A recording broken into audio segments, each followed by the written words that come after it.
Vous écoutez Radio Légumes et compagnie, le balado consacré à la culture et l'entretien des plantes comestibles.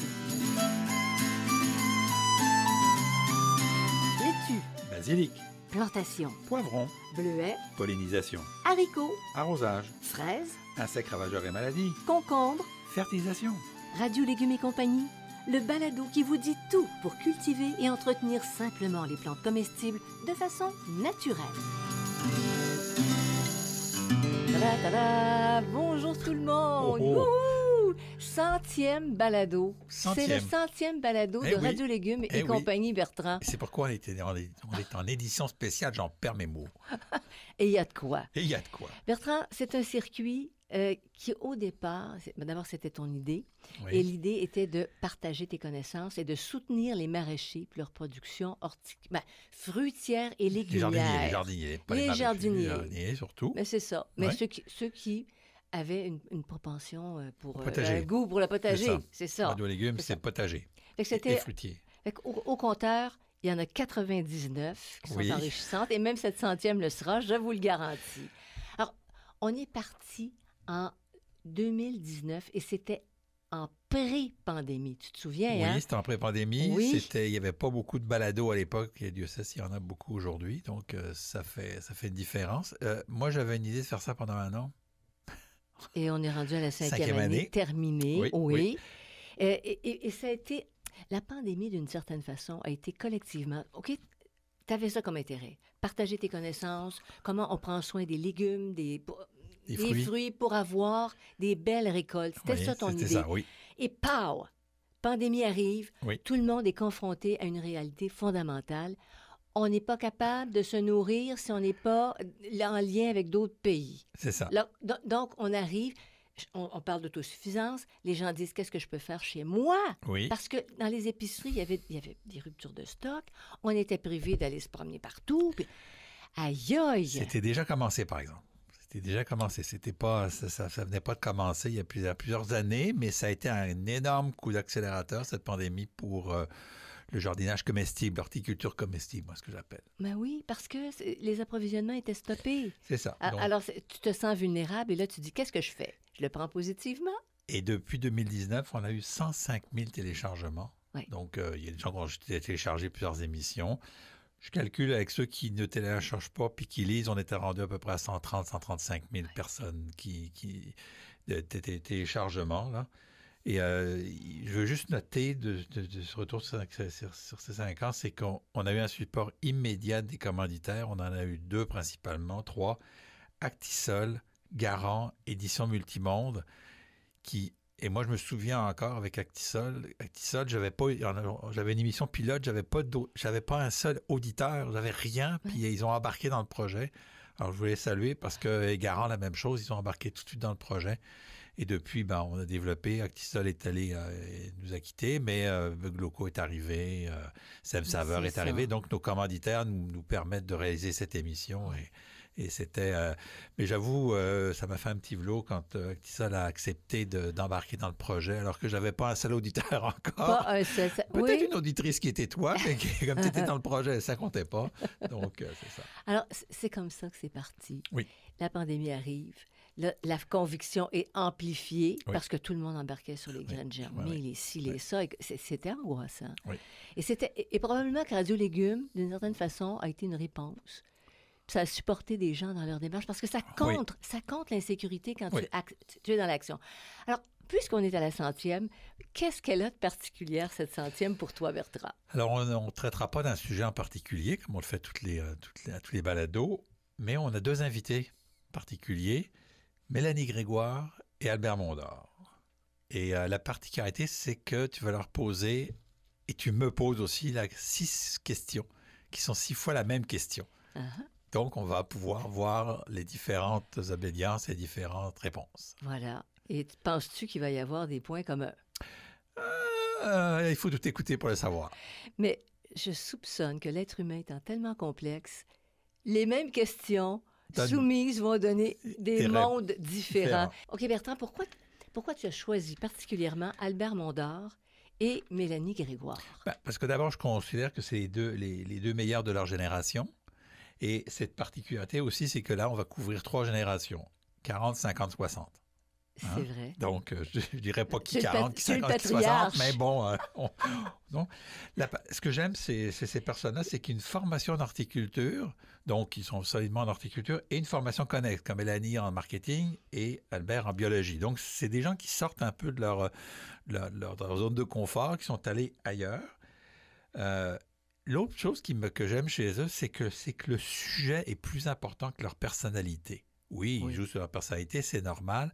Mais avant tout, quand on les écoute, c'est l'horticulture qui passe. Et non pas une personnalité, quoi que ce soit, faire de l'humour, Mm. faire ceci, faire Mm-mm. cela. C'est vraiment le sujet. OK? Et aussi, ils ont une particularité tous les deux qu'on ignore, c'est qu'ils sont issus de familles d'horticulteurs. Dans les deux cas, Dans les deux c'est cas, vrai. Mhm. Mélanie Grégoire, troisième génération d'horticulteurs, ses grands-parents, son père, ses oncles, sa cousine aussi, qui a une petite entreprise de... Non, une petite, elle ne serait pas contente, Isabelle, je disais ça, mais qui a une entreprise de communication qui est spécialisée un peu dans le milieu horticole et puis qui travaille dans ce milieu-là. Euh, Albert, lui, il a son oncle et sa tante, Ah qui sont les oui. jardins de vos Mais rêves, et oui. ses cousins, OK, Ocoli et Saul, qui ont maintenant une entreprise qui s'appelle Repère, qui s'appelait avant les Jardins de vos rêves, qui est une entreprise d'aménagement paysager très importante de la région de Québec.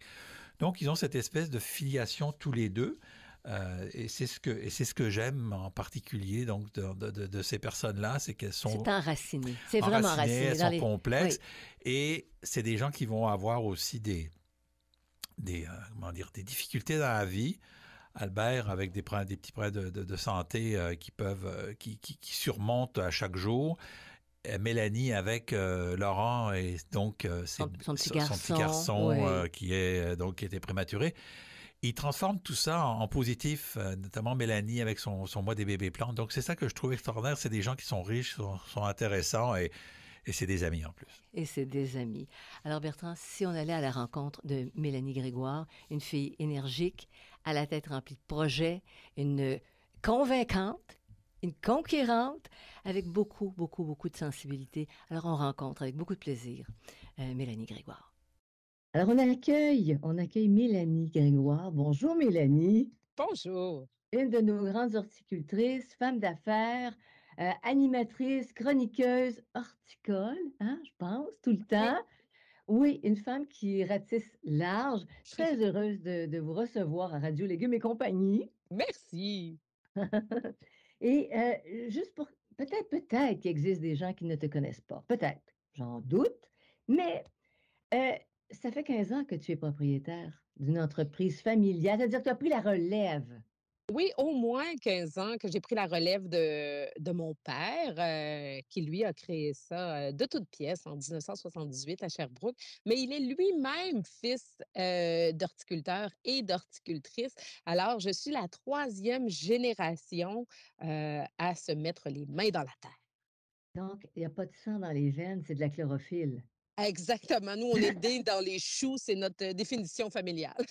Oui, puis avec une grosse entreprise qui prend beaucoup d'expansion, vous avez 70 employés, c'est à peu près ça? Ah oui, je crois qu'on est rendu à 80 cette année. On 80. a des serres de production, on a un nouveau complexe de 40 000 pieds carrés à la fine pointe de la technologie avec beaucoup d'éléments de récupération d'eau de pluie, entre autres, d'agriculture de précision. Et on a surtout un centre jardin où on vend l'entièreté de notre production. Alors, ça nous permet un contact avec les clients qui est privilégié. Moi, j'adore faire et la production et la vente parce qu'on est toujours en train de servir le client, donc à l'affût de qu'est-ce qu'ils veulent, qu'est-ce qui les intéresse. Alors, on produit, selon moi, les bonnes choses pour leurs besoins et non ce qui nous tente de produire. C'est-à-dire que vous êtes branchés.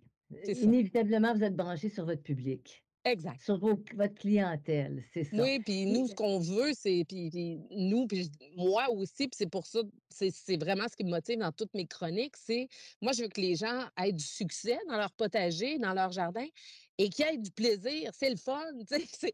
Si oui, c'était plate faire de l'horticulture, je ferais d'autres choses parce que moi, j'aime ça avoir du fun dans la vie, mais c'est vraiment le fun. C'est quelque chose qui s'est perdu, mais qui est de retour depuis la COVID dans plusieurs maisons, dans plusieurs familles du Québec et c'est une grande richesse, selon moi.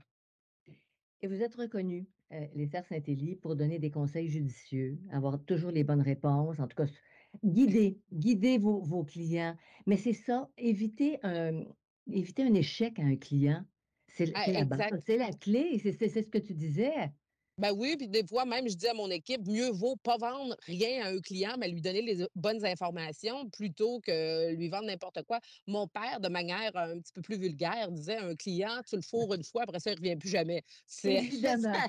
alors, je l'ai retenu, puis je suis pas capable de la rephraser de manière moins grivoise, mais bon, on comprend le on comprend le concept. Mais ça s'appelle le b.a.-ba de Oui. l'entrepreneuriat, Ah, hein, tout à c'est fait. ça. Ben, pour Ben nous, c'est oui, des ben évidences, puis ça s'inscrit dans nos valeurs profondes d'entreprise. Puis je pense qu'elles sont véhiculées. C'est pas juste des valeurs qui sont écrites au mur, c'est vraiment véhiculé par tous les employés. c'est du vécu, hein? Ouais, Hihi! c'est du vécu dans la peau. Heu, ta formation à l'ITA, tu as suivi toute ta formation à l'ITA, tu es diplômée, puis après, tu es allée en Beauce, à l'école d'entrepreneurship. Oui, et avant, je suis allée à Alors que tu avais ça l'université. Oui, oh, avant, je suis allée à l'université en administration, dans un bac que je n'ai pas terminé. Puis ça, c'est drôle parce que ça m'a toujours marqué. Je ne l'ai pas terminé, parce que je faisais trop de télévision. Puis c'était des saisons qui étaient dans les examens. Alors je faisais mon bac, puis j'ai arrêté en cours de route en me disant: «Je vais y retourner». Puis ça avait toujours été un échec dans mon fort intérieur de ne pas avoir terminé mon bac. Et c'est pour ça, entre autres, que je suis allée à l'école d'entrepreneurship de Beauce pour m'enlever ça de la tête. c'est-à-dire tu as clos la boucle. Mais quand tu es allée Oui, en administration avant d'aller, à l'ITA, je pense, si je comprends bien? après, après. Ah, après! OK, ah, OK, alors ton père a pas eu peur que tu le largues parce que tu avais déjà la direction de l'horticulture. Ah, mais je pense que mon père a jamais eu peur que je le largue et on a eu beaucoup de discussions très franches sur la relève, mon père et moi. Ça n'a jamais été une pression, un stress. J'ai vraiment toujours été libre de partir à n'importe quel moment et même aujourd'hui que cette entreprise-là m'appartient à majorité parce qu'elle est aussi à mon oncle et que mon père est plus là, je lui ai même déjà demandé: «Mais papa, si je vends la compagnie demain matin, comment tu te sentirais?» Puis encore à ce jour, il me dit: «Moi, Mélanie, tu fais ce que tu veux, puis l'important, c'est que tu sois heureuse. Puis il y a aussi un jour, tu es plus heureuse là-dedans, ça t'appartient». Et il m'avait dit: «Moi, ce que je veux pas, c'est que tu fasses une passe d'argent sur mon dos puis que tu partes avec ça». Fait que Ah! il dit: Oui, «Moi, c'est oui. ça qui me ferait mal, mais Mais si tu es». te Mais verrais-tu par te verrais-tu mettre la clé dans la porte? ben, pas là, mais ça peut être une option. C'est pas une option que j'envisage parce que je suis extrêmement heureuse dans mon travail, dans mes équipes. Ça me donne une liberté, tu sais, oui, c'est beaucoup d'heures de travail, oui, mais moi, l'entreprise me donne une liberté que je n'aurais pas dans un, travail plus, encadré, je vais dire. Parce Mmh. que comme le mois des bébés plantes, c'est des projets qu'on est capable de faire en équipe. Alors, je suis capable d'apporter des idées, je suis capable de vivre d'autres passions au travers de mon entreprise. Moi, j'ai un cours en littérature anglaise, en histoire de l'Europe, et c'est des choses que je mets encore de l'avant dans mon entreprise au Cerf Saint-Élie parce que ça me passionne. Alors, souvent, je vais faire des petits cours sur l'histoire des plantes. J'ai aussi une compagnie de semences qui s'appelle Terre Promise et Lynn Bellemare et Mmh. moi, notre trip, c'est de découvrir, d'aller redonner l'histoire de notre terroir à monsieur, madame, tout le monde et de remettre ça sous la lumière. Fait que mes passions profondes, je les vis au travers mon entreprise et ça, pour moi, c'est quelque chose qui est le fun et qui me fait, à tous les matins, j'ai hâte d'aller travailler, encore aujourd'hui et même au printemps. Et même au printemps, alors ça Oui, part beaucoup, hein? Alors, tu viens de nous parler de passion, mais dans le fond, tu as une vision qui va beaucoup plus loin. Tu vois oui, beaucoup plus loin parce que par tes projets justement, Bébé Plante, il y a aussi un autre projet là, c'est, les qui supporte poinsettias. les Oui, les oui, poinsettias qu'on produit pour la Maison Lumière, qui est une maison qui accueille les gens en soins palliatifs là, dans leur dernier moment de vie. Oui, c'est des choses, c'est justement, c'est des manières d'utiliser ce qu'on fait pour redonner à la collectivité. Puis moi, je crois beaucoup aux entreprises qui sont impliquées socialement dans leur région et même au Québec, là, mais partout, parce oui. que ce qu'on fait maintenant a je vais dire, une incidence sur tout le Québec, là. bien sûr, et plus que jamais, hein, et plus Oui. que jamais. Puis je pense qu'on croit à l'entrepreneuriat québécois plus que jamais, parce que ceux qui fonctionnent, fonctionnent. C'est ça, puis C'est c'est oui, il y a oui, des défis, oui, c'est difficile, oui, c'est de l'agriculture, puis c'est pas évident tous les jours, mais ça reste que c'est passionnant, puis je m'émerveille toujours devant une nouvelle feuille, j'ai ma Hoya en fond, dont les feuilles sont en forme de cœur, qui a commencé un bouton floral, puis j'arrête pas de la regarder à chaque matin. Cet émerveillement-là, je l'ai encore et encore, tant que je vais d'accord. l'avoir, je penserais même pas, tu sais, quand même quelqu'un, viendrait et m'offrirait 15 millions pour mon entreprise demain matin, c'est juste de C'est l'argent, vrai, c'est c'est ça. pas ça de base qui me drive dans la vie, puis tant mieux. Oui, et tant mieux parce que c'est beaucoup plus riche, hein. Oui, L'éventail que tu partages avec nous est beaucoup plus large, hein, oui. qu'une simple entreprise qui fonctionne, bon, mais à laquelle on puise comme tu l'expliques. Puis je ne sais pas comment tu t'y prends, mais en plus, tu as au moins 3 livres. Tu as au moins 3 livres à ton actif. Puis tu sais, tu dis ta littérature anglaise, tu parles de plantes vertes, une jungle entre 4 murs. Moi, je trouve ça super comme titre, là. Alors tu Merci, puis ça, trouves le c'était temps avant la d'écrire. pandémie, on avait été visionnaires. C'est fou, hein? Ah Heu oui! Tu dors pas? Qu'est-ce que tu fais? Tu dors sur un lit de plantes? Heu, mais je le sais pas parce que là-dessus, je vais rajouter quelque chose de très important pour moi, c'est que je suis aussi mère de 2 jeunes enfants, et au travers de ça, je cours des marathons également. Avant, je faisais vous voyez, avant, je faisais du triathlon. Maintenant, j'ai limité. Je fais juste des marathons. Mais, il y a quelque chose de particulier, moi, c'est plus j'en fais, plus j'ai envie d'en faire, puis plus ça me donne l'énergie pour en faire. C'est une Ouais, corrélation qui est là. Puis moi, le peu de fois que je m'assois un après-midi de temps puis que j'écoute une série Netflix, ça m'apporte vraiment rien. Puis je finis la journée avec un sentiment désagréable. J'aime pas ça. Puis je me suis pardonné depuis longtemps mon grand déséquilibre dans la vie parce que j'aime ça, c'est ça qui me drive, c'est ça que j'aime. Moi, j'aime ça être avec. Puis je suis extrêmement bien entourée parce que je le choisis aussi, mais il y a beaucoup de projets qui sont faits en groupe, qui sont faits en équipe. Moi, c'est ça que j'aime. J'aime oui, ça, être oui. tout seul, j'aime pas ça.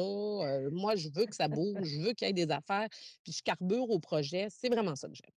Tu aimes accomplir et non être témoin. Tu regardes pas le train passer. Je comprends Non, bien. exact et quand le train passe, qu'est-ce que je peux faire pour vous aider? Ça me tente. C'est ça. Je suis sur le bord du rail, puis j'ai le pouce là. C'est ça, Embarquez-moi, c'est embarquez-moi. ça. Donc, globalement oui, non, mais je voudrais revenir pas globalement, tu parles de tes enfants. Heu, les bébés plantes, le mois des bébés plantes, ça origine d'une expérience très humaine et dans la chair, là, que tu l'as vécu. Est-ce que Ah tu peux oui. nous partager ça un petit peu? Ben oui, puis je vous le dis tout de suite, là, je deviens toujours émotive que je parle du mois des bébés plantes et de mon fils Laurent, qui est mon deuxième garçon. Laurent est arrivé à 30 semaines de grossesse seulement et on s'attendait pas à ça. Christophe est né à 42, alors vous dire qu'on s'attendait pas à ça pour le deuxième. Et Le premier a retardé de beaucoup et puis oui, l'autre, ben, s'est pas fait l'autre, il était survivre. pressé, mais de manière beaucoup trop pressée. Puis à 30 semaines, Laurent a vécu des grandes difficultés. Ça a été un accouchement sous anesthésie générale, là. Moi, je raconte pas mes accouchements à personne parce que je vais les traumatiser. Et quand Laurent est arrivé, on savait pas s'il allait survivre, on savait pas avec quelles séquelles, s'il survivait. Et ça a été des moments extrêmement douloureux de voir ce que tu as le plus précieux dans ce que j'ai appelé des incubateurs, là, que c'est pas Oui, ça le bon mot, mais oui. dans des petits lits, tu sais, moi, ça m'a beaucoup troublée, ça m'a beaucoup marquée. Puis c'est le médecin qui a sauvé mon fils, docteur Fortin-Pellerin, qui, à un moment donné, m'expliquait qu'en 1963, le fils de John F. Kennedy, qui était le président en fonction de l'époque, avait eu un fils, Patrick, à 34 semaines de grossesse. 34 semaines maintenant au Canada, là, C'est pas un euh, problème. c'est pas un problème. C'est ça. Et son fils, Patrick, a fait exactement la même maladie que mon fils, qui est une maladie des membranes, il est mal, qui est une membrane des poumons, puis il est décédé au bout de 48 heures. Oh! La différence entre Patrick et Laurent, c'est la recherche. Puis c'est là que ça m'est venu dans ma tête. Qu'est-ce parce que c'est sûr, j'aurais pas d'autres enfants, là, clairement, c'est des passages, c'est encore un traumatisme, là, après Ah oui, 3 ans, ah oui, parce ah que oui. Laurent a eu 3 ans dernièrement, mais c'est encore un traumatisme. Puis moi, je me suis dit: «Comment est-ce qu'on peut, heu, sauver d'autres enfants?» parce que, tu sais, on donne à plein de causes, puis toutes les causes sont bonnes, toutes les causes sont louables et celle-là, pour moi, elle me touche énormément. Alors c'est là que je me suis dit: «Je vais mettre des plantes d'intérieur, je vais les faire pousser, je vais appeler mes amis en centre jardin. Allô, voulez-vous vendre des plantes? On va toutes mettre ça ensemble, puis on va donner la moitié à la recherche, puis l'autre moitié dans les unités néonatales de chacune des régions du Québec pour aider, les parents et les bébés». La première Oh, année, on a ramassé 80 000 la deuxième année, hey. 102 000 et cette année, on a ramassé 151 000 $. C'est quand même beaucoup d'argent. Et c'est toi qui produis les plants au cerf La Saint-Élie, la majorité, mais la on a majorité? les serres Lavoie également à Laval qui en produit une bonne OK. partie. Puis là, il y a des gens qui ont levé la main aussi. Est-ce qu'on peut en Eh, produire, Mélanie? Parce que d'après moi, l'année prochaine, va en falloir plus. il Parce va que en les gens falloir puis tu plus. sais, je me permets de remercier profondément les gens qui achètent les bébés plantes parce que, tu sais, oui, on a l'air gentil de redonner 151 000 $, mais c'est grâce aux gens qui achètent les bébés plantes. Alors Bien merci d'en sûr, acheter. qui supportent cette cause-là qui est tellement Oui, importante. Mais toi, c'est un baume d'une certaine façon. Vous avez vécu quelque chose de traumatisant et là, tu en fais quelque chose. Tu fais ben du le terreau, c'est la souffrance et oui. tu fais des plantes avec ça. Tu restes toujours dans la même pensée. C'est drôle parce que moi, c'est quelque chose que, j'estime et j'admire beaucoup chez les autres. Tu sais, les gens qui ont vécu des affaires difficiles puis qui font des choses après. Moi, j'ai beaucoup admiré ça toute ma vie et encore aujourd'hui et je l'ai fait sans m'en Ouais. rendre compte. C'est quelqu'un récemment qui m'a dit ça et j'ai fait: «Oh mon Dieu, je l'avais pas vu». Je sais pas où c'est je regardais, mais je l'avais Ah! pas vu et j'ai fait: «Hein, Mais wow!» tu dis: «Où je regardais». Là où tu regardes, c'est là où tu vas. Ouais. Tu dis: «J'admirais tout ça». Tu l'as fait, c'est spontané, c'était intégré. C'est fou, hein? Ah, c'est tout est dans tout. Mélanie, écoute, je pense qu'on pourrait parler très longtemps. Je Oui, pense qu'on pourrait parler très longtemps. Ah, je vais te faire subir le questionnaire que subissons, les subissons, 2 autres c'est ça, qu'Albert Mondor et Bertrand Dumont ont subi. C'est bon? subissons. Alors allons-y. Qu'est-ce que tu aimes le plus quand tu parles de culture de potager? Quand Dans je la culture, tu sais, dans ce le type de faire ou en travail. parler? Le faire. Tout. Il y a un non, mais il y a un retour au moment présent quand on jardine, quand on cultive, qui ramène à l'essentiel. Puis, tu sais, quand je dis tout, c'est ça. Tu sais, quand tu commences au printemps, là, à travailler le sol, à travailler la terre, je ne sais pas c'est où que ça se passe dans le cerveau, mais là, soudainement, tu entends le chant des oiseaux. Mais Tu tu travailles. touches la terre. Tu deviens hyper conscient de tout ce qui se passe autour de toi. Le temps ralentit, prend son temps. Tu passes 1 heure et demie au jardin, tu te sens bien, tu es pas dans un mode: «Oh mon Dieu, vite, vite, vite, vite, vite». Il y a quelque chose qui revient à la temporalité, moi, quand je jardine, qui qui vraiment puis quand je dis j'aime tout, là, j'aime semer au printemps, j'aime attendre que les récoltes arrivent, j'aime les récoltes, mais je c'est même pas ça que je préfère, les récoltes. Tout c'est le travail, c'est d'aller voir, c'est de rendre visite au potager, tout ça, j'adore ça.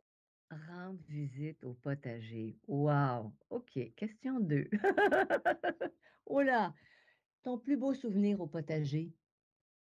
Ouais, c'est vraiment, puis c'est drôle parce que je me demande si c'est un souvenir inventé, mais c'est vraiment avec ma grand-mère. Mes parents, c'est eux qui ont parti le centre jardin à Sherbrooke, donc l'été, moi, j'ai eu un été, avec mes cousins, cousines, en Chaudière-Appalaches, dans le village du Lac-Etchemin, avec mes grands-parents. Et on cultivait le potager qui était immense, là, c'était vraiment des potagers, là, il fallait nourrir la famille.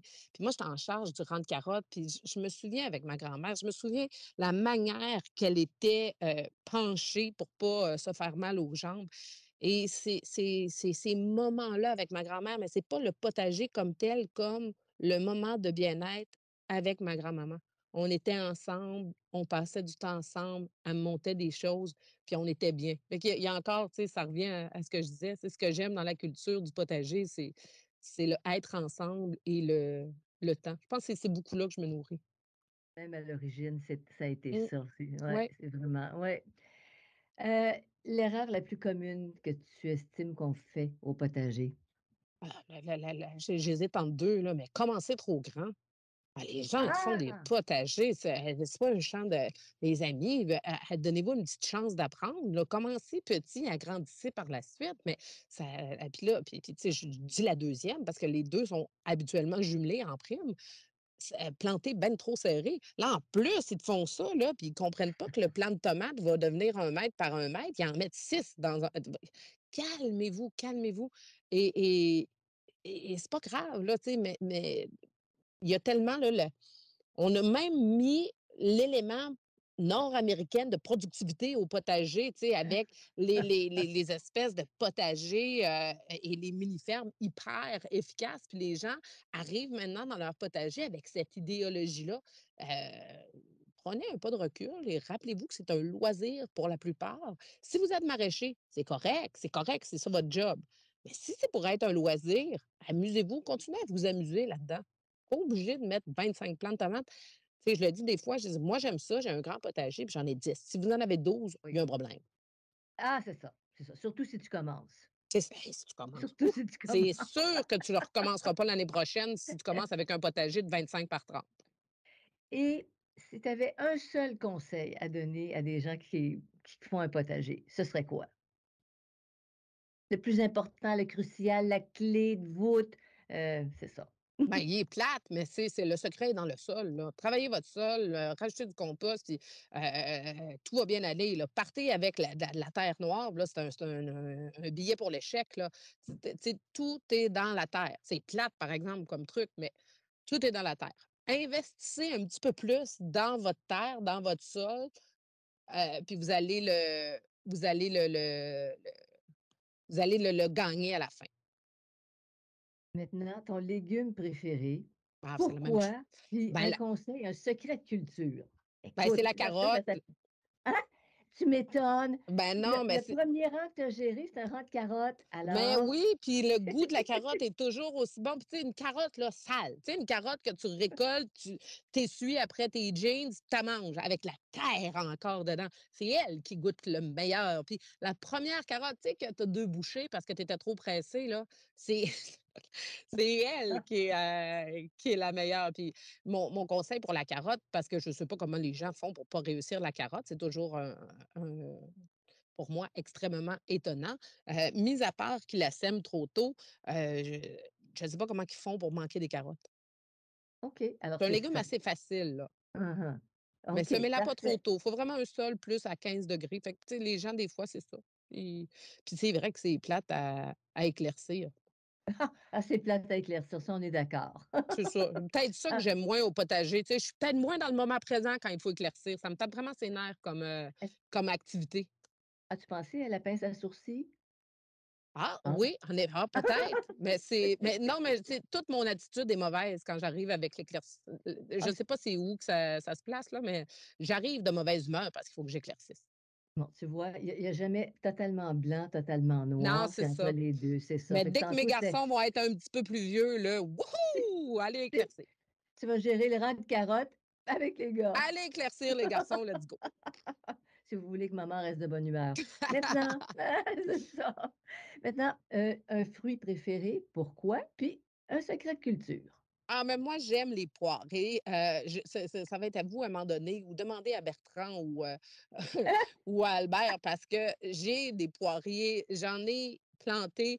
Puis là, je trouvais que la pollinisation ne se faisait pas assez. J'avais décidé que c'était pour ça que j'avais pas de fruits. J'en ai planté 2 autres. Il n'y a toujours pas de fruits. J'ai eu un fruit, et c'est mon chien Domino, tu sais, puis je le regardais grossir. Puis à un moment donné, quelqu'un a mangé le fruit. J'étais sûre que c'était mon chum.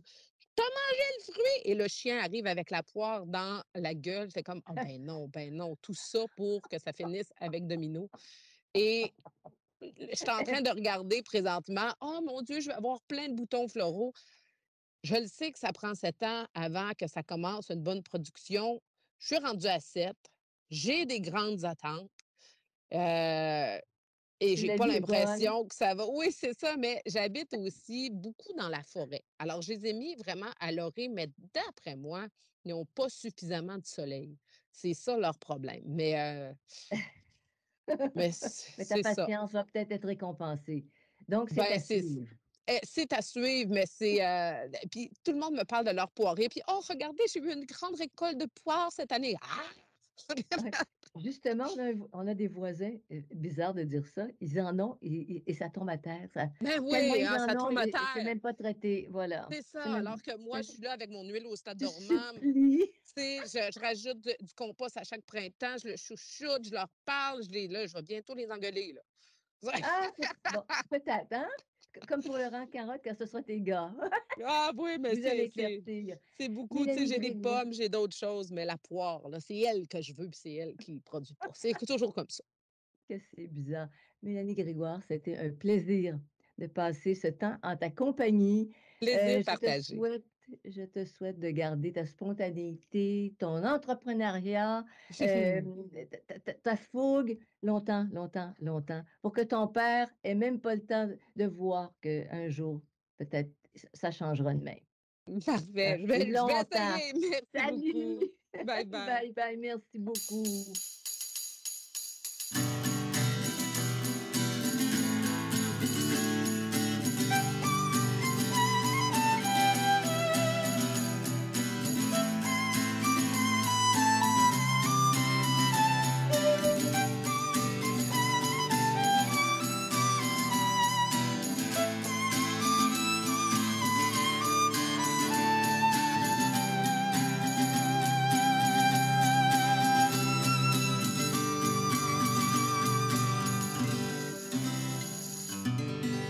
Alors voilà une rencontre d'une richesse incroyable, beaucoup de belles émotions, hein, Oui, Bertrand. absolument. Avec Mélanie Grégoire, on nage dans le vrai, Oui. hein, dans les plantes, mais dans les Ah émotions. oui, dans le vrai. Ça, avec Mélanie, on est en plein dedans.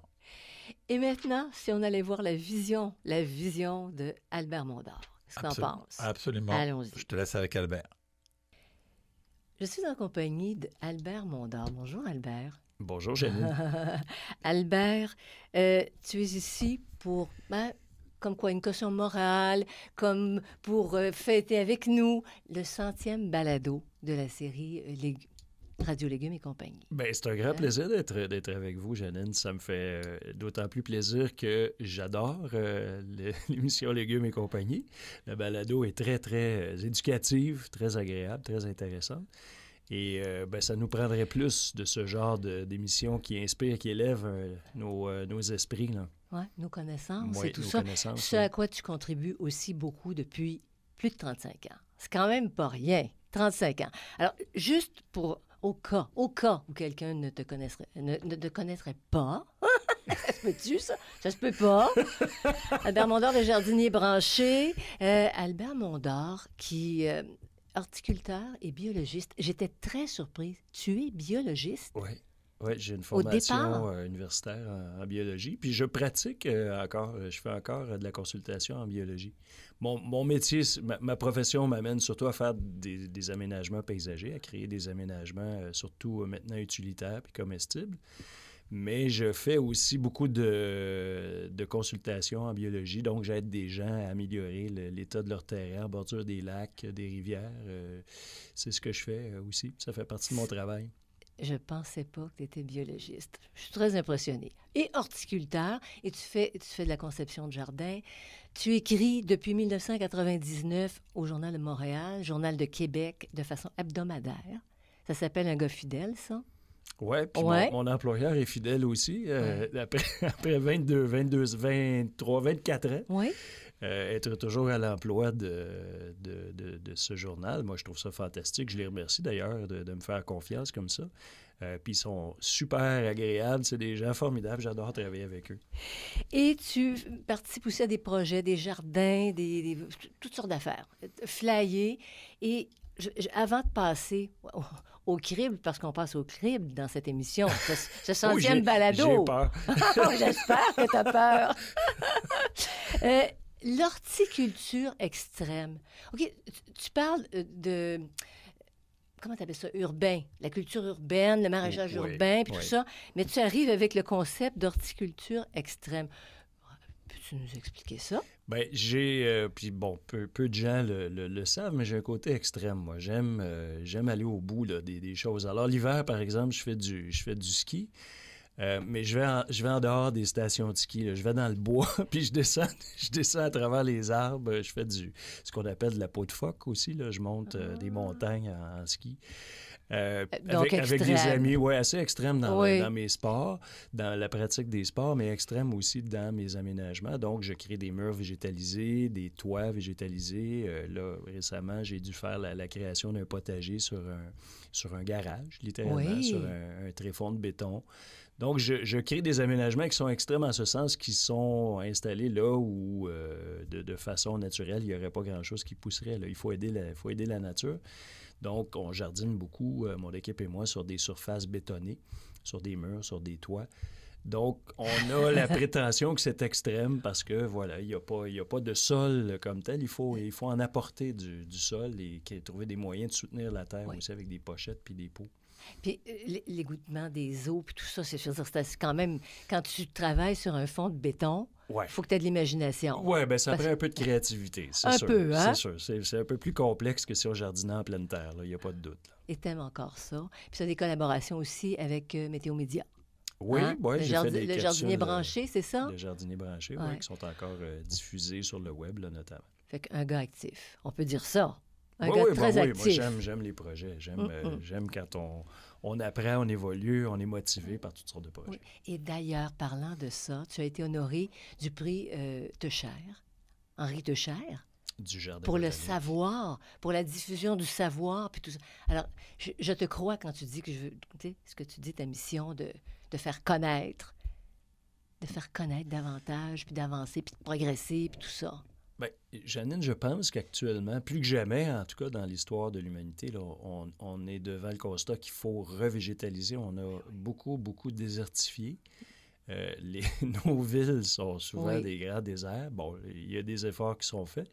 Il y a encore beaucoup de végétaux à planter. On a, selon certaines études, là, on aurait 1 000 milliards d'arbres, 1 billion d'arbres à planter là, pour arriver à stopper l'effet des changements climatiques. Là. Fait que ça frappe l'imaginaire. Oui, puis j'espère pouvoir y contribuer là, modestement, là, planter au moins quelques dizaines ou quelques centaines d'arbres là, moi-même.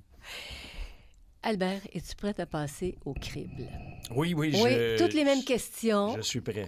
À tous les illustres horticulteurs du Québec aujourd'hui. Écoute, c'est simple, mais chacun va apporter certainement des réponses différentes. Qu'est-ce que tu aimes dans la culture du potager? Hein?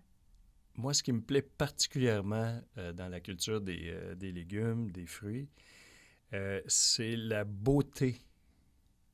Évidemment, j'aime me nourrir, j'aime le goût, les saveurs, les odeurs, les parfums, mais j'aime la beauté d'un légume. Pour moi, une aubergine, une tomate, c'est beau.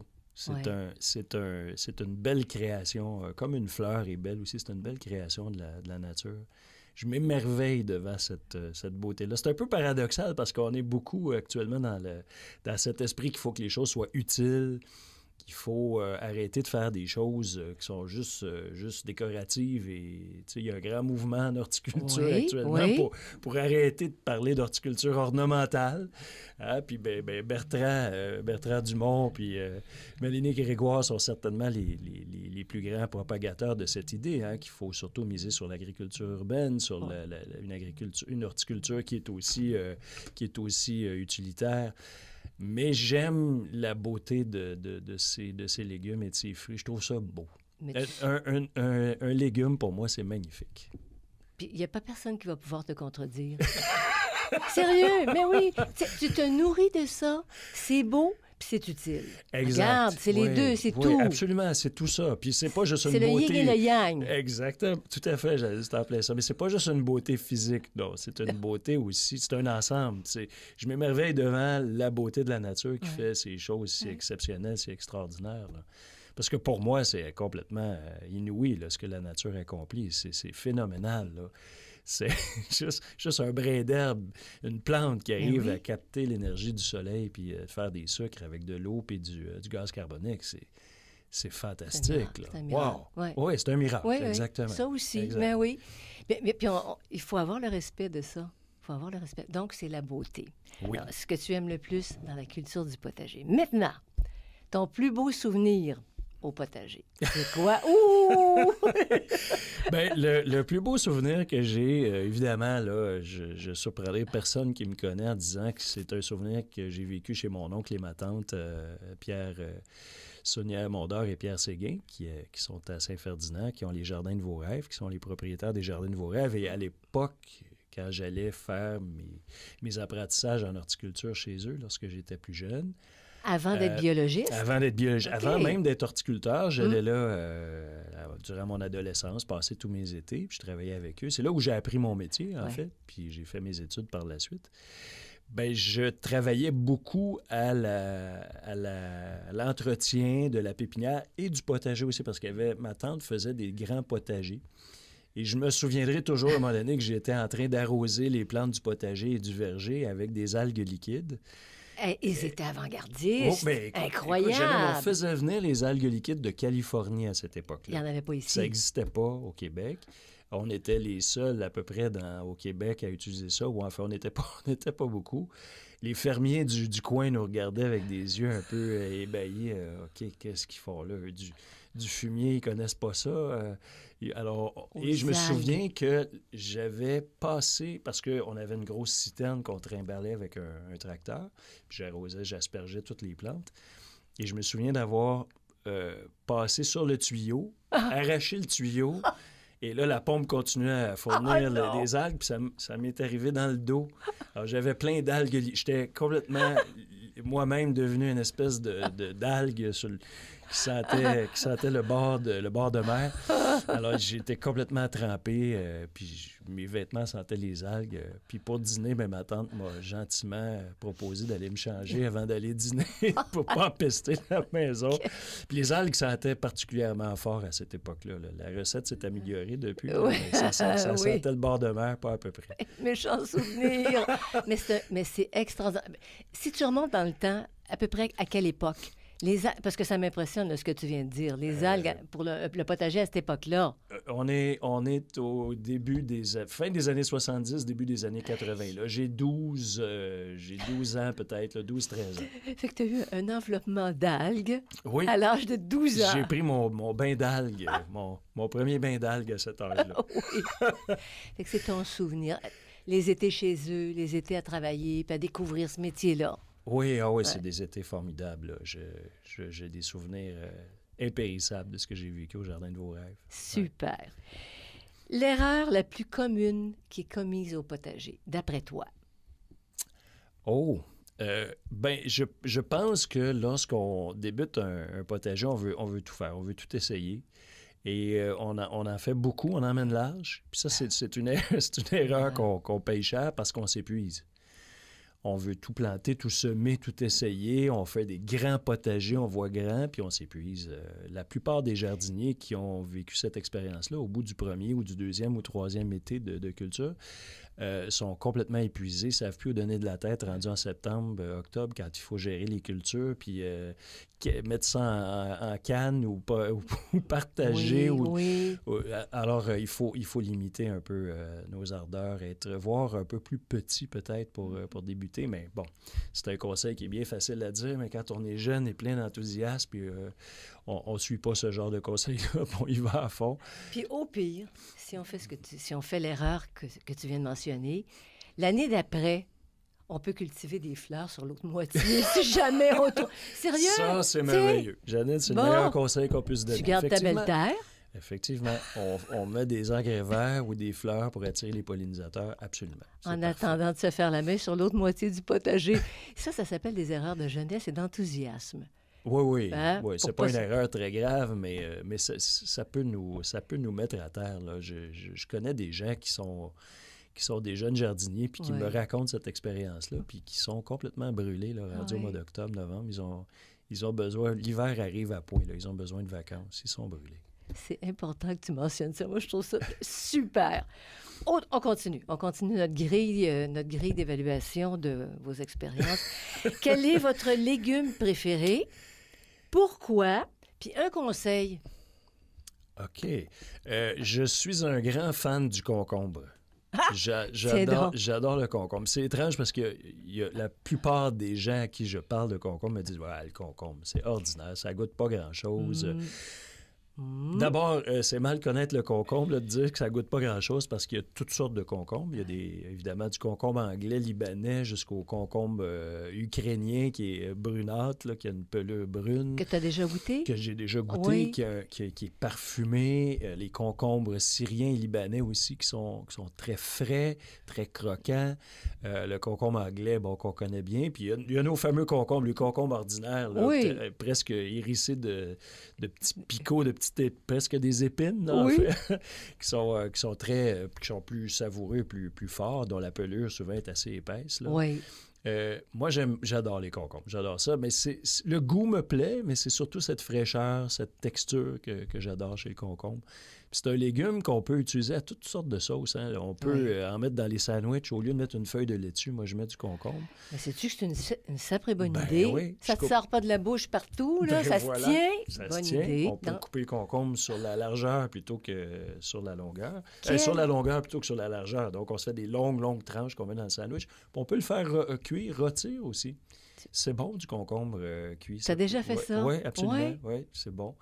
Alors, je le mets à toutes les sauces. J'adore le concombre. Bon. Je suis un fan. Il y a le concombre citron aussi, qui est jaune, qui est bien plein de semences. Là, il y a beaucoup de graines. Oui, il est moins... J'aime mieux quand comme le concombre libanais, où il n'y a pas de semences. Puis si tu le prends petit, ton concombre citron... Ben, c'est déjà mieux, mais il y a moins de matière. Il y a moins de chair à ce moment-là. Mais oui, ça fait partie des expériences. Alors, le concombre. Maintenant, un conseil pour la culture du concombre. Alors, le concombre, si on fait ça en jardin communautaire ou en ville, c'est à peu près certain qu'il va y avoir des chrysomèles.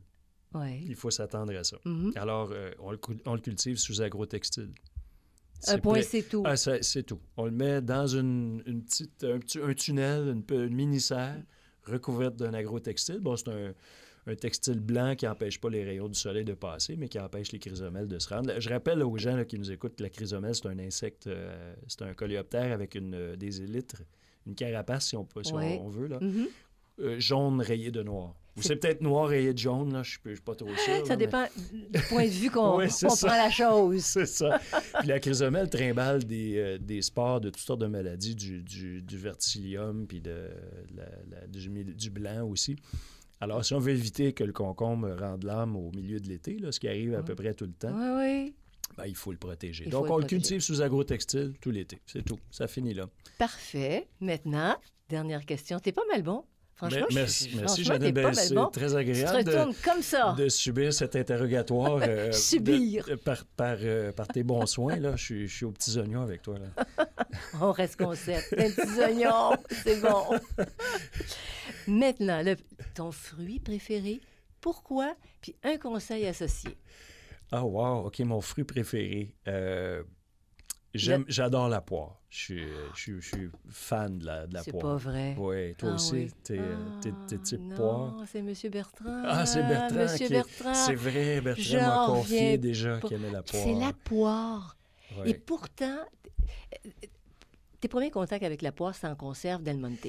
On peut-tu dire ça? Oui, genre. Oui. Ouais. C'est rare qu'on mange une première poire fraîche cueillie de l'arbre. Là. Malheureusement. Mais conte-moi ta première expérience de poire. Je ne saurais pas te dire quelle fut ma première expérience avec la poire. Je devais être trop petit, puis ça devait être probablement des compotes ou en boîte. Ma mère aimait bien me servir les... Pauvre maman, si elle m'écoutait, là, je veux pas la faire passer pour une mère indigne qui faisait juste me servir de la compote ou des poires en boîte. Non, on avait des fruits frais aussi à la maison, mais je pense que ça devait être en boîte, la première poire. Mais là, j'ai découvert un jour, adolescent, j'ai découvert le plaisir de manger des bonnes poires fraîches. Et là, je dois remercier ma mère parce que, outre les canages, ma mère avait 2 poiriers dans son jardin. Oh.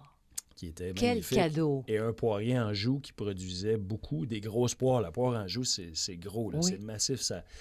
Il y a de la matière, là, puis il y a de la chair, puis c'est juteux, puis je les cueillais fraîches, puis je les mangeais fraîches. Elles étaient mûres quand tu allais les cueillir. C'était parfait.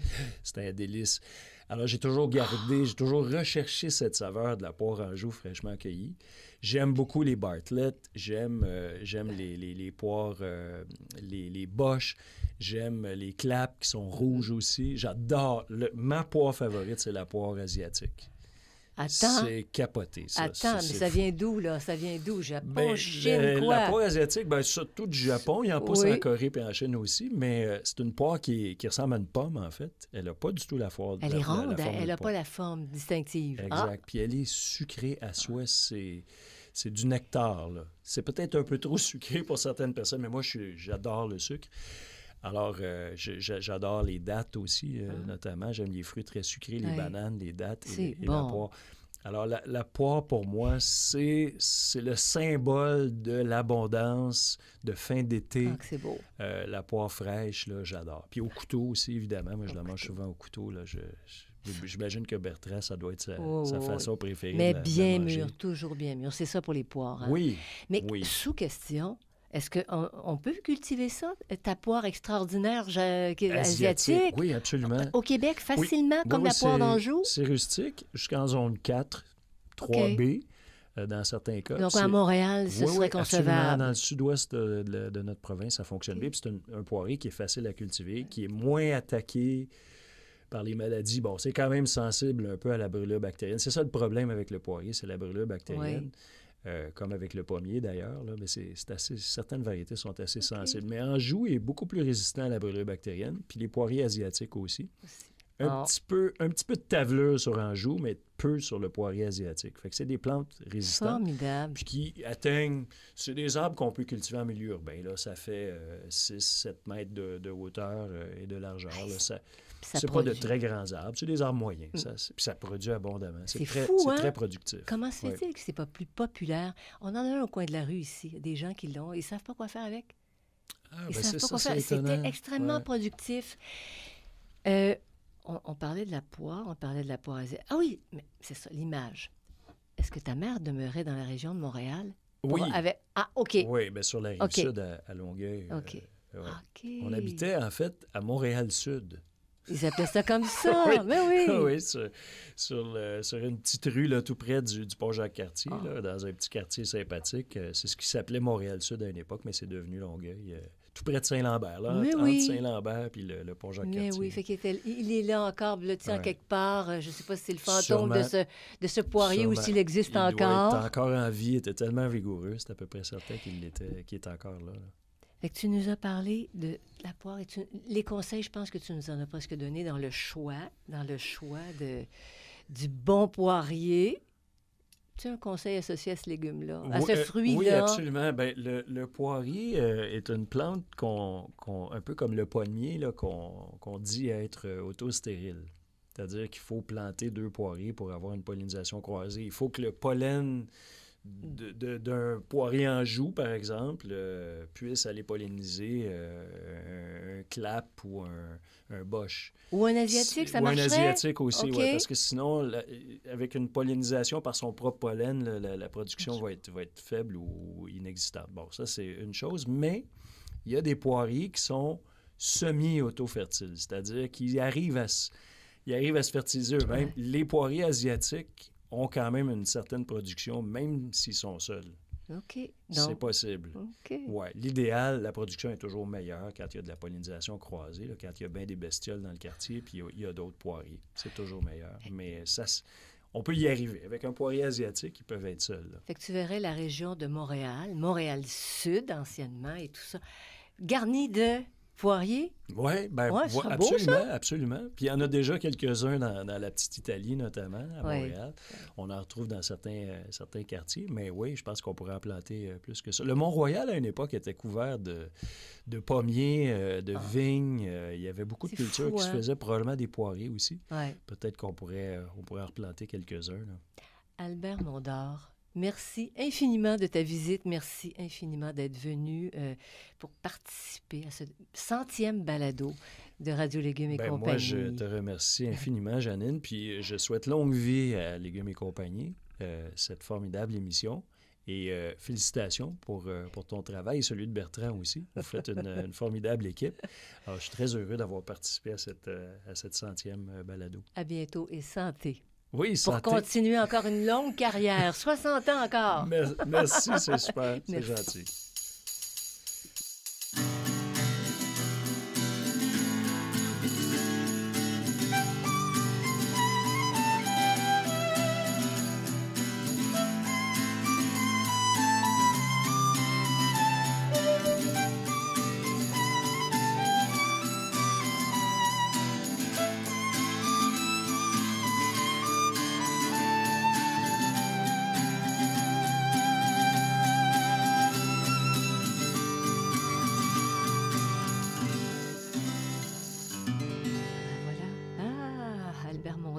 des découvertes, le côté extrême, le côté givré d'Albert, c'est pas pire, hein? Oui, c'est absolument intéressant.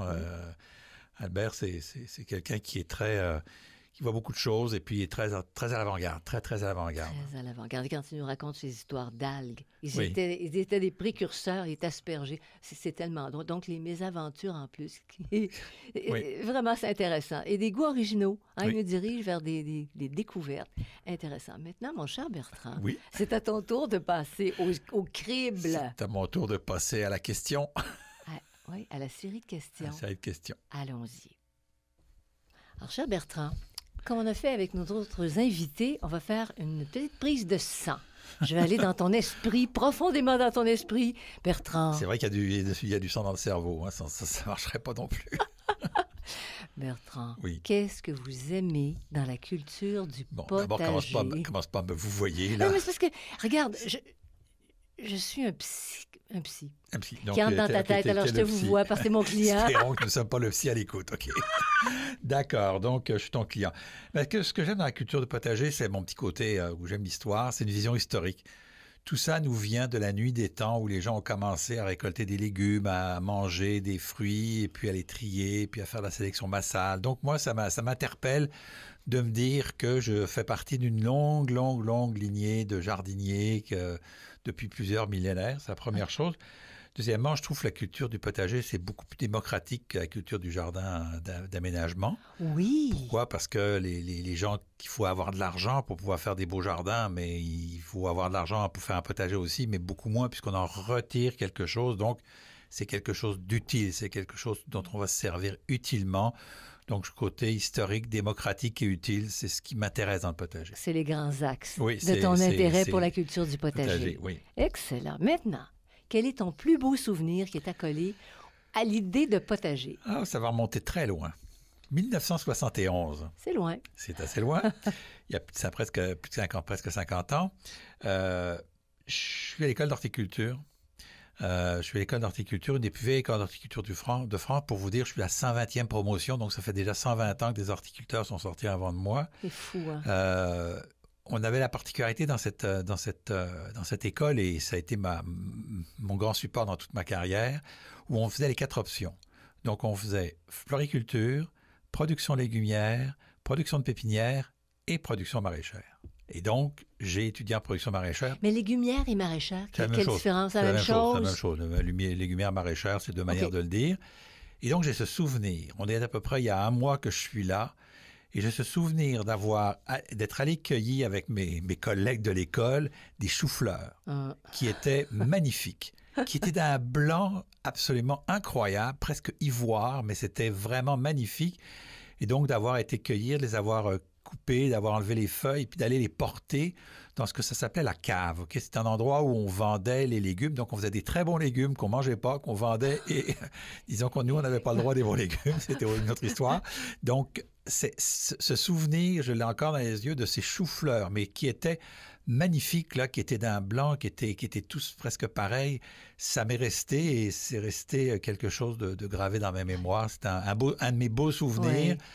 J'ai dérivé pendant des années dans l'ornemental, mais depuis presque 10 ans maintenant, je suis revenu à mes premières amours. Oui. Et quand on voit un beau chou-fleur, est-ce qu'ils étaient gros? Est-ce qu'ils étaient gros à l'époque? Ils étaient assez gros, mais pas tellement gros. Ils étaient beaux, mais ils étaient tellement beaux, là. Puis je me souviens que cette journée-là, en plus, ça, mon père était venu me chercher, j'en avais acheté, puis on l'avait mangé à midi. Donc, tout ça a été le gustatif, le visuel, l'odorant, tout était là. Et c'était encore votre œuvre? C'était vous autres, c'est les étudiants qui les avaient fait pousser, c'était les étudiants. c'est ça? Oui, c'était les étudiants, oui. On avait une école d'horticulture où on travaillait 20 heures de cours et 20 heures de pratique. Ouais. On avait 40 heures de cours par semaine, plus les études. Imaginez qu'on ne s'ennuyait pas. Ça s'appelle l'Université de Sherbrooke, hein? La technique et la théorie. Oui, mais on n'avait pas beaucoup. On travaillait samedi matin, on n'avait pas beaucoup de vacances, on n'avait pas beaucoup de temps libre. Hein. Et parmi tout ça, le chou-fleur tout blanc. Et puis, Bertrand, pour toi, l'erreur la plus commune qu'on peut faire au potager? Il y en a une qui est plus importante, mais j'en donnerai 2. La première, c'est de se stresser. Ça, les gens se stressent beaucoup au potager. Je le vois sur les réseaux sociaux. J'ai pas réussi ceci, j'ai pas réussi cela. Ben, moi non plus. Des fois, je réussis pas. Ça marche pas. J'essaie des affaires. Il y a des années terribles. Là, rappelez-vous, 2022, là, ça va être une des pires années. Tout le monde le dit pour les légumes. Ça n'a pas été. Les tomates goûtaient rien. On espère qu'en 2023, ce ne sera pas ça. Mais en 2022, c'était épouvantable. Donc, les gens se stressent. Ils pensent qu'ils ont besoin... C'est une erreur pour toi. C'est une erreur d'approche. D'approche. C'est utiliser beaucoup de produits. Là, on ne sait pas. Fait qu'on met beaucoup d'engrais, beaucoup de compost, des pesticides, même si c'est des biocides. On s'énerve un peu avec tout ça, là, puis on n'apprend pas à regarder la nature puis à laisser faire la nature. Donc, c'est un peu cette idée-là de arrêter de se stresser, de se dire, OK, je vais obtenir ce que je veux. Puis les premières années, il y a toujours le magasin bio qui est à côté, il y a toujours le producteur qui est pas loin et on peut se dépanner. Donc, avant d'y arriver. On apprend tranquillement. Et je peux vous dire que 50 ans plus tard, j'apprends toujours. Alors, soyez pas stressés, vous allez continuer à apprendre tant que vous ferez du potager. Donc, un jardinage de potager anti-stress, vraiment. Absolument. Maintenant, si tu pouvais donner un seul conseil à des gens qui veulent s'attaquer à un potager, qu'est-ce que ce serait? Alors là, ça, c'est le plus beau défi. Se fier à ce que la nature nous donne gratuitement. On l'oublie trop souvent. OK? Le soleil, le sol, le vent, l'eau, tout ça, c'est gratuit. Okay? Ça travaille pour nous. Ça travaille pour nous, raison. Notamment le soleil. Et donc, de ne pas oublier que tout cela travaille pour nous. Je rappelle qu'une plante, c'est 80 à 85 % de sa nourriture par ses feuilles. C'est juste 15 à 20 % par la racine. Donc, mettre beaucoup d'engrais ne va pas donner plus d'avantages parce que c'est les feuilles qui vont le faire. Donc, s'il n'y a pas beaucoup de feuilles, la racine, elle ne va rien faire. Donc, c'est de regarder tout ça. Moi, j'ai un petit arrosage automatique dans mon jardin, mais je l'utilise en l'ouvrant puis en le fermant. Quand il a plu, je vais le fermer. C'est juste que ça me permet de ne pas courir le soir quand je suis pressé pour arroser. Mais je l'utilise comme un manuel, mais automatique. C'est-à-dire que j'ai toutes mes spaghettis partout dans le jardin, mais je vais l'utiliser par rapport à ce qu'il a plu. S'il a plu pendant 2 jours, je vais l'arrêter. C'est ça. Je vais l'arrêter. J'ai un petit système, je ferme le robinet, puis je l'arrête. Je le repars. Je repars certains endroits, Donc, j'utilise ce que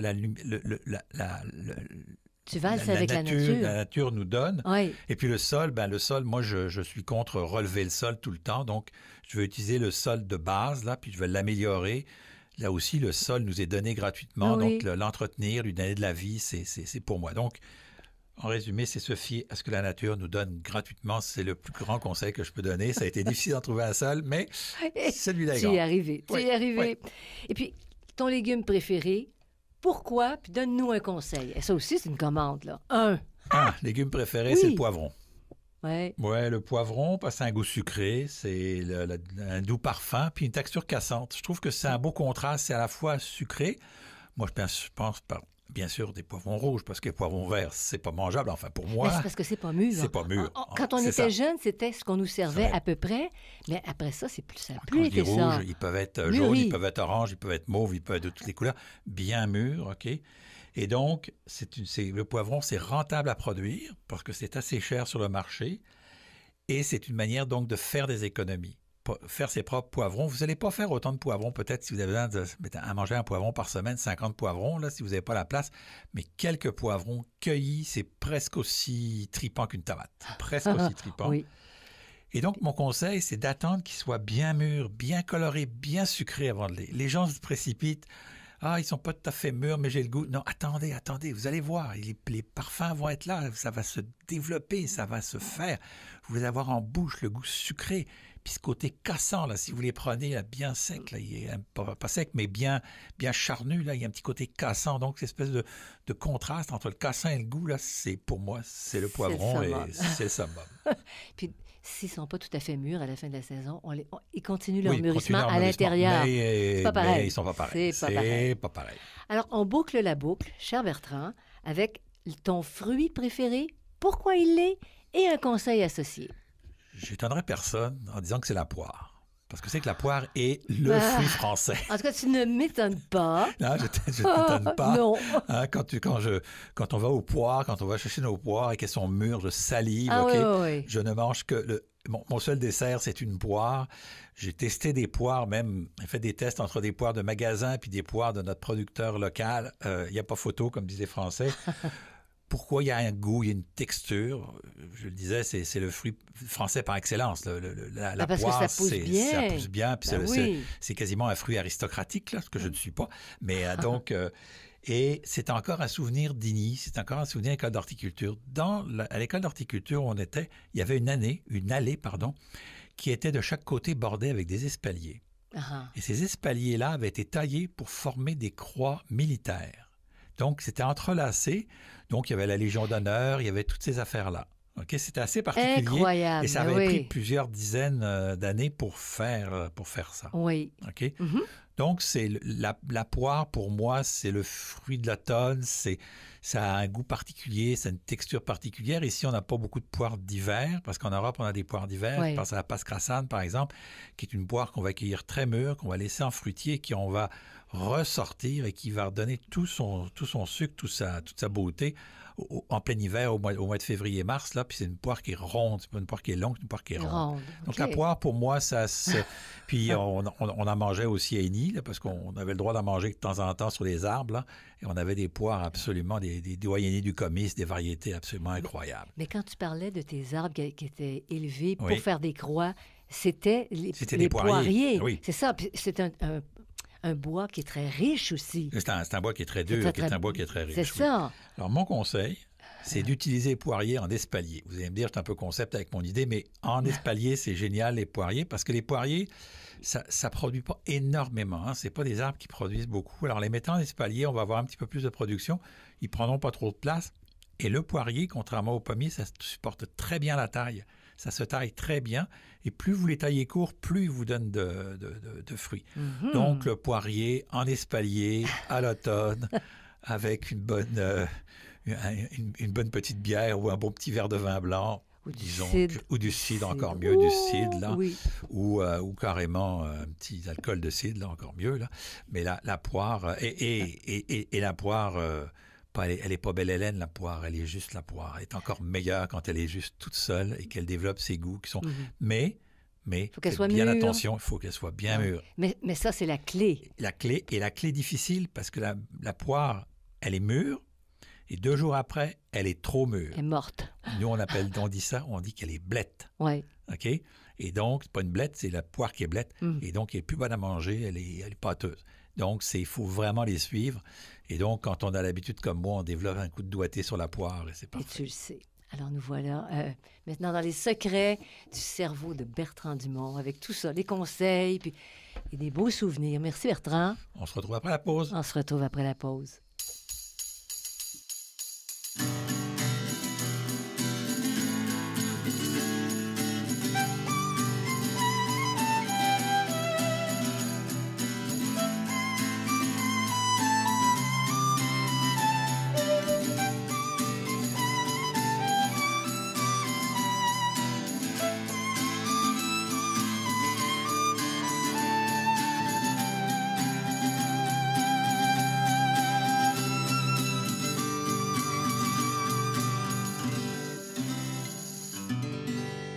Voilà maintenant, Bertrand, avec ton enthousiasme. Tu as l'air d'un enfant quand tu nous parles de tes expériences à l'école d'horticulture, tes secrets, tes succès, la clé de tes succès.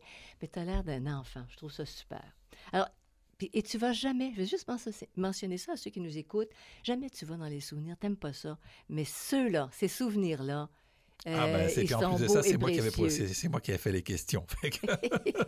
Voilà, alors tu avais orienté. Tu avais contrôlé tes souvenirs. C'est vrai que tu as raison. Je suis quelqu'un qui est vraiment tourné vers l'avenir et le passé m'intéresse, l'histoire m'intéresse, mais le passé court m'intéresse moins. Donc, c'est le vieux passé qui m'intéresse. Bon, alors c'est ce qui est ressorti.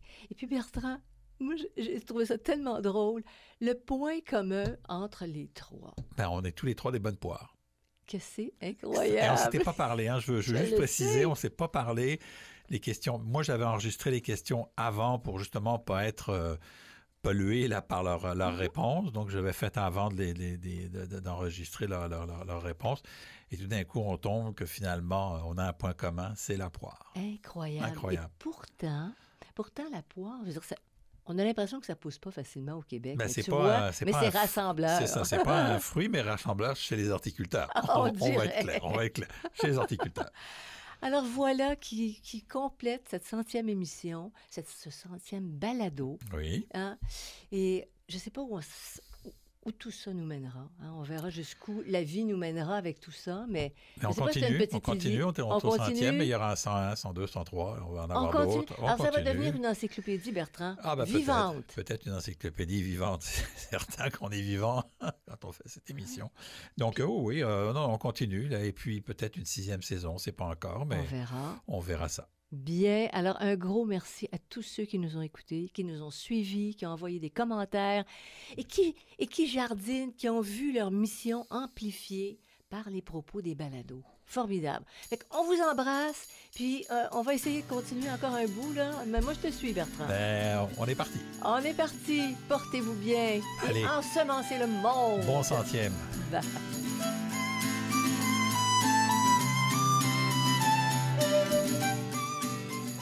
Vous écoutez Radio Légumes et compagnie, le balado consacré à la culture et l'entretien des plantes comestibles.